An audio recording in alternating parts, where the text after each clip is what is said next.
Explain பண்ணணும். ஜெபமாலைன்றது வந்து சரஸ்வதி கையிலே இருக்கும். சரஸ்வதி கையில வீணை இல்லாத சிலுவை இருக்குமா? சிலுவை இருக்காது. ஜெபமாலை இருக்கும். ஜெபமாலைன்றது புத்தர் நீங்க பௌத்தர்களுக்கு அதுக்கு ஒரு இருக்கு, விளக்கம் சொல்றீங்களா? சமணர்களுக்கு இருக்கு, முஸ்லிம்ஸ்க்கு இருக்கு. கிறிஸ்தவர்கள் பயன்படுத்துற ஜெபமாலையில சிலுவை இருக்கு, இயேசு ஓகே, இருக்காரு. இருக்கட்டும். இருக்கட்டும், அது ஓகே. பட் அது அனைவருக்குமானதா? அமைச்சர் ஜெபமாலைன்றது அனைவருக்குமானது. யாருக்கெல்லாம் டென்ஷன் ஜாஸ்தி ஆதோ நாங்களே சஜஸ்ட் பண்றோம், மணியை கொஞ்சம் உருட்டுங்கன்னு சொல்றோம். இட்ஸ் பார்ட் ஆஃப் மணியை உருட்டுறது வேற, சிலுவை வச்சிருக்கிறது வேறங்க.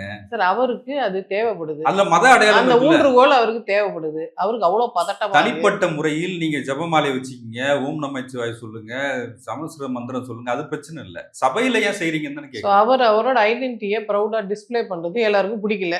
இந்த ஃபீட்பேக்கை நம்ம எல்லாரும் சொல்றோம். அவர் அதை எப்படி யூஸ் பண்ணி அதுல இருந்து எப்படி மீண்டு வராருன்றதை பார்ப்போம். அவர் திரும்ப திரும்ப நான் இப்படிதாங்க இருப்பேன், இதாங்க என் ஸ்டைல்னு சொன்னா அதுக்கு உண்டான தீர்வு அவங்க கேபினெட்ல அவங்க சீஃப் மினிஸ்டர் தான் எடுக்கணும். பட் பப்ளிக் அவங்களோட ஒப்பீனியன்ஸை ஸ்ட்ராங்கா சொல்லிட்டாங்க. நம்ம அவங்களுக்கு ஒரு பெனிஃபிட் ஆஃப் டவுட் கொடுக்குறோம். சரி, நீங்க பதட்டத்துல இருக்கிறீங்க, உங்களுக்கு தேவைப்படுது, அது சொன்னாதான் உங்களுக்கு இப்போ ஃபர்ஸ்ட் பட்ஜெட் படிக்கிறீங்க, அதனால உங்களுக்கு கஷ்டமா இருக்கு போல இருக்கு. சரி பண்ணுங்க, பட்ஜெட் ஒழுங்கா பண்ணுங்க, ஆளுமையை ஒழுங்கா செய்யுங்க, உங்க துறை என்னவோ அதுல சிறப்பா செய்யுங்க. நீங்க எத்தனை சிலுவை வேணா போட்டுக்கோங்க, அதை பத்தி எங்களுக்கு இல்ல. நீங்க ஆளுமை செய்யும் போது ஒழுங்கா செய்யுங்க. அவரு 4086 அப்படின்னு சொல்றாரு. அது தவறு.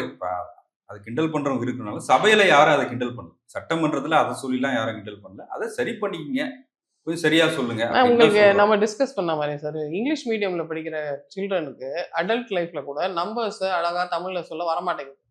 நிறைய தமிழ் வார்த்தைகள் பேசுறீங்க. சில்ட்ரனுக்கு பிரச்சனை இருக்கு, ஸ்கூல்ல படிக்கிற இல்ல சார். அவரும் ஒரு காலத்துல சைல்டா இருந்திருப்பாரு. அவர் கல்வியாளர், நான் காலேஜ் நடத்துற 30 வருஷமான்றாருல, அவருக்கே அந்த ஒருத்தர் என்ன மொழியில அன்றாடம் பேசுறாங்களோ அந்த மொழியில அவங்க தேர்ச்சி பெற்று இருப்பாங்க. அவங்க பேசாத ஒரு மொழி தாய்மொழியா கூட இருக்கட்டும், தாய்மொழியில சில வார்த்தைகள் நம்ம பேசலன்னா அது வராது.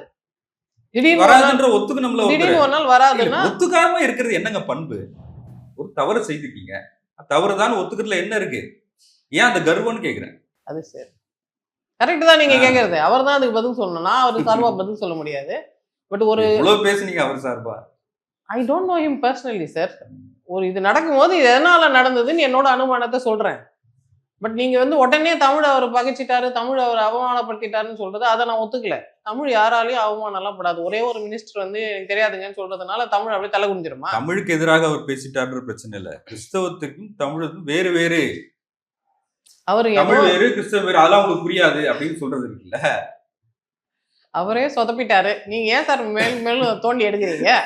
அவரே அதை கரெக்ட் பண்ணிட்டு வரட்டும், அதுக்கு ஒரு வாய்ப்பு கொடுப்போம். நீங்க இடித்து உரைக்கிறோம் நீங்க சொல்லிருக்கீங்க. நீங்க உரைச்சிட்டீங்களா? பயங்கரமா என்ன அதுல திருத்தம் வருதுன்னு பாப்போம்.